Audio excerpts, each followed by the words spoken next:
The Valley of Fear, 1915, Episode 2, The Locked Room Murder at Birlstone Manor. Have you ever encountered a mystery where every piece of evidence seems to contradict the others, where the more you learn, the less sense it makes? Prepare yourself for one of the most baffling crime scenes in Holmes's entire career.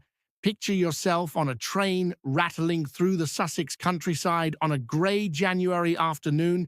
You're sitting across from Holmes, Watson, and Inspector MacDonald, heading toward a medieval manor house where an impossible murder has occurred. Holmes has been unusually quiet during the journey, his eyes half closed, his fingers steepled in that characteristic pose that tells you his brilliant mind is already working through the puzzle. "Tell me, Inspector," Holmes finally speaks, "this moat that surrounds the manor, how wide is it? Could an athletic man jump across it?" MacDonald consults his notes carefully. According to the local constable, it's a full 12 feet wide and quite deep. The only way across is the drawbridge, which connects to the main entrance. The bridge is raised every night at 11 o'clock sharp by the butler. Watson leans forward with keen interest. "And you're certain the bridge was raised when the murder occurred?" MacDonald nods emphatically. "Absolutely certain.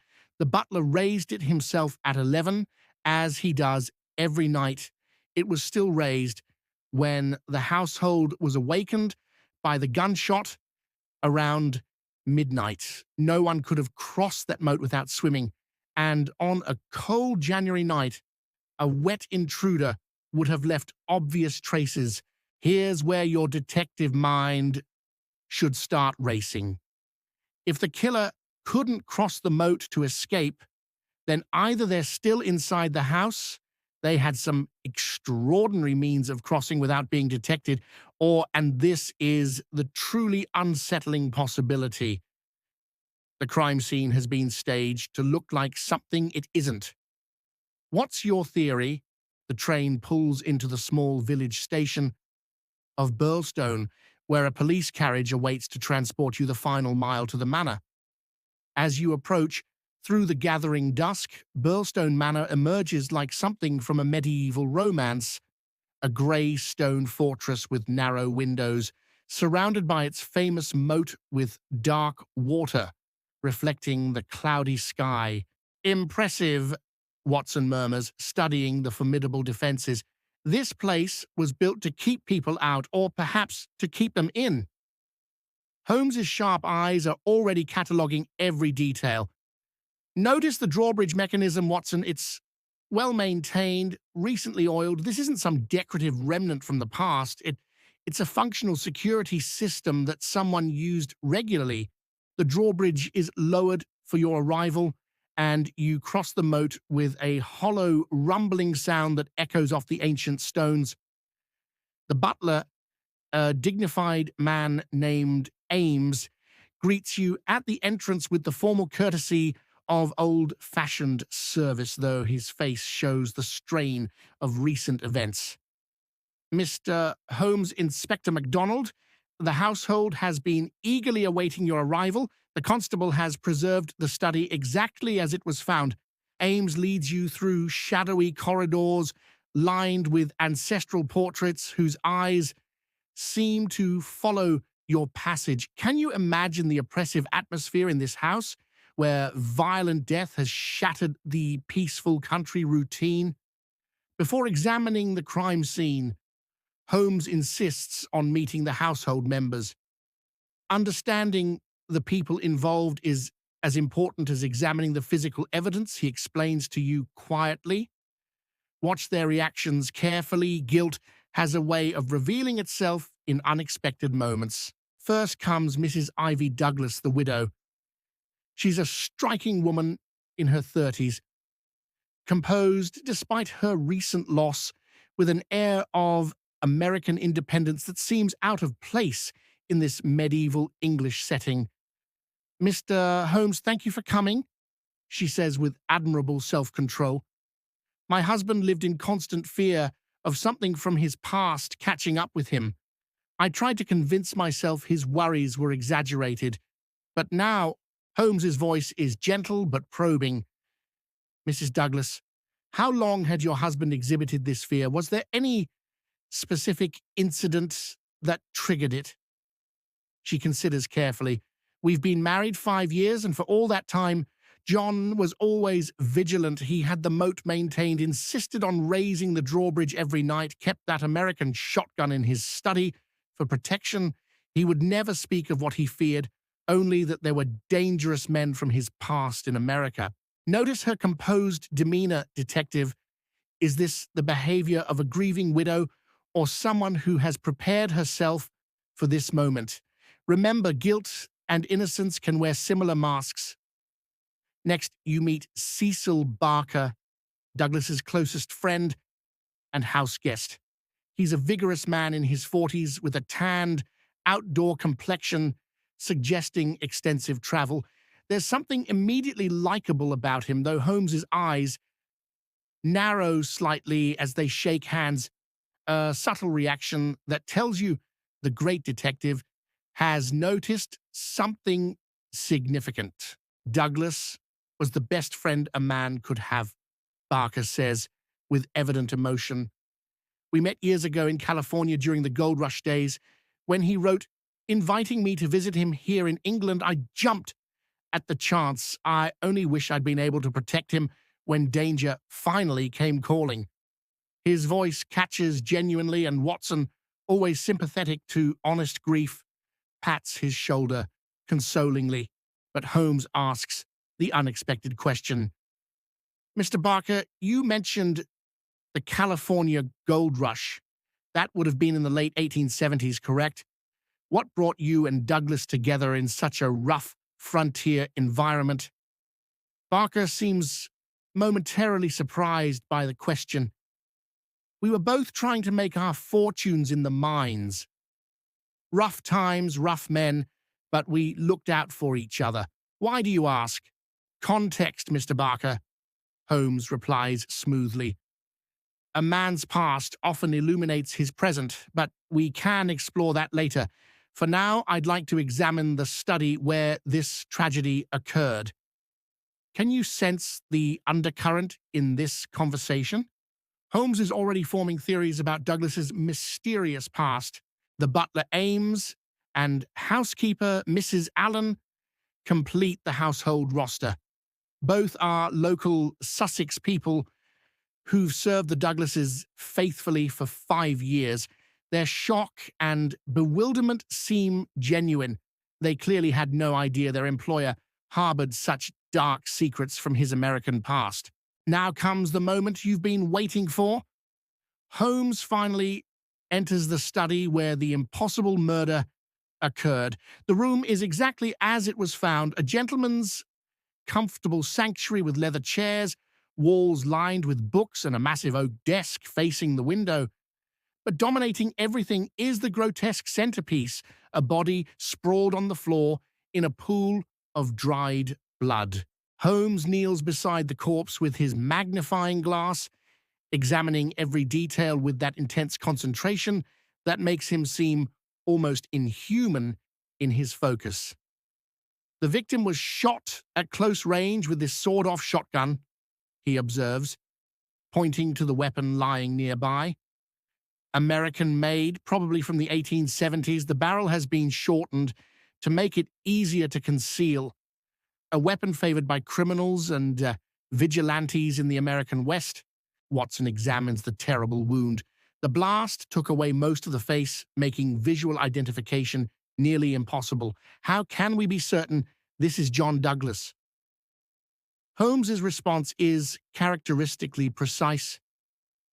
Mrs. Douglas identified him by his wedding ring, his clothing, and a distinctive scar on his forearm from an old mining accident. But notice something peculiar, Watson. The wedding ring is missing from the body. Here's where the mystery becomes truly baffling. If this was a robbery, why take only the wedding ring and leave other valuables? Douglas's watch, wallet, and diamond cufflinks remain on the body. What significance could that missing ring have? MacDonald points to the locked door. The study was locked from the inside, with the key still in the lock. The window is 20 feet above the moat, making entry or exit impossible. How could the murderer have escaped? Holmes examines the door mechanism carefully, testing the lock multiple times. The lock is solid and functional, Holmes confirms. No signs of tampering or special tricks. This door was genuinely locked from inside when the household broke it down after hearing the gunshot. He moves to the window, examining the frame and sill with his lens. No rope marks, no ladder impressions in the soft ground below. The window escape theory is equally impossible. Can you feel the walls of impossibility closing in? Every logical explanation seems ruled out by the physical evidence. Yet someone killed John Douglas in this sealed room and then vanished like smoke. How would you solve this puzzle? Holmes's attention shifts to something that others have overlooked. A strange mark on the windowsill. Watson, bring me that lamp. I want better light here. He studies the mark intensely, then straightens with an expression of dawning comprehension. Interesting, very interesting indeed. What have you found? MacDonald asks eagerly. But Holmes waves him off. Too early to theorize. Let me gather more data first. He begins a systematic search of the room, examining bookshelves, furniture, even the fireplace. His behavior becomes increasingly peculiar. At one point, he lies flat on the floor, examining the carpet fibers with his lens. Cecil Barker enters the study, looking pale. Is there anything I can tell you, Mr. Holmes? I was one of the first to reach this room after we heard the shot. Holmes rises from the floor, fixing Barker with that penetrating stare that seems to see through all pretense. Tell me exactly what you saw when you entered. Every detail, no matter how insignificant it seems. Barker's account is vivid. I was in the drawing room with Mrs. Douglas when we heard the shotgun blast. We both rushed toward the study but found the door locked. I shouted for Douglas but got no answer. Ames brought tools and we broke down the door. The scene was exactly as you see it now. Douglas on the floor, the shotgun beside him, the room reeking of gunpowder. And the window? Holmes prompts. Was it open or closed? Barker thinks carefully. Closed, but not latched, as if someone had closed it from outside but couldn't secure the latch. Holmes nods slowly. That detail may prove more significant than you realize, Mr. Barker. Watson, who has been examining the bookshelf, makes a discovery. Holmes, look at this. There's a card tucked behind these books. It has VV341 written on it in crude letters. Holmes takes the card with barely suppressed excitement. Excellent work, Watson. This may be the clue that unravels everything. MacDonald looks baffled. VV341? What could that possibly mean? But Holmes is already lost in thought, turning the card over and over in his long fingers. You can practically see the wheels turning in that extraordinary brain, connecting this cryptic notation to some larger pattern. Inspector, Holmes finally says, I need you to telegraph Scotland Yard and request information about American criminal organizations, particularly any that use numerical or letter codes as identification. Watson, you and I will interview Mrs. Douglas again. I have questions about her husband's past that she may now be willing to answer. Mrs. Douglas receives you in the drawing room, her composure beginning to crack under the strain. Mr. Holmes, I've told you everything I know. John never spoke of his life before we met. He said it was better for me not to know, that ignorance would protect me. Her eyes fill with tears. How I wish I'd pressed him for the truth. Perhaps if I'd known what he feared, I could have helped him escape it. Holmes's voice becomes surprisingly gentle Mrs. Douglas, I believe your husband was protecting you by keeping silent. Some secrets are too dangerous to share, but now I must ask, did he ever mention a place called Vermissa Valley or an organization called the Scourers? You see her face go deathly pale at these names. How did you, she whispers. John had nightmares sometimes. He would wake screaming about Vermissa, about men called Scourers who ruled through terror, but he refused to explain what the dreams meant. He'd just hold me and say, "It's in the past, Ivy. The past can't touch us here." Her voice breaks. But the past did touch us, didn't it? It reached across the ocean and killed him. Holmes shows her the card with VV341 written on it. Does this notation mean anything to you? She shakes her head, bewildered. Nothing at all. Where did you find it? When Holmes explains it was hidden in the study, she becomes even more distressed. John must have put it there, but I never saw it before. What does it mean? I believe, Holmes says carefully, that it's an identification number from your husband's past, perhaps a membership number in an organization he belonged to, or more likely, a number assigned to him by enemies who marked him for death. VV almost certainly stands for Vermissa Valley. Watson interjects with the obvious concern. But Holmes, if Douglas was killed by associates from his American past, how did they get into and out of a locked room in a house surrounded by a moat?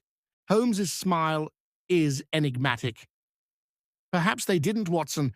Perhaps the murder we're investigating didn't happen the way everyone assumes it did. The cryptic comment hangs in the air as Holmes excuses himself to examine the moat and grounds.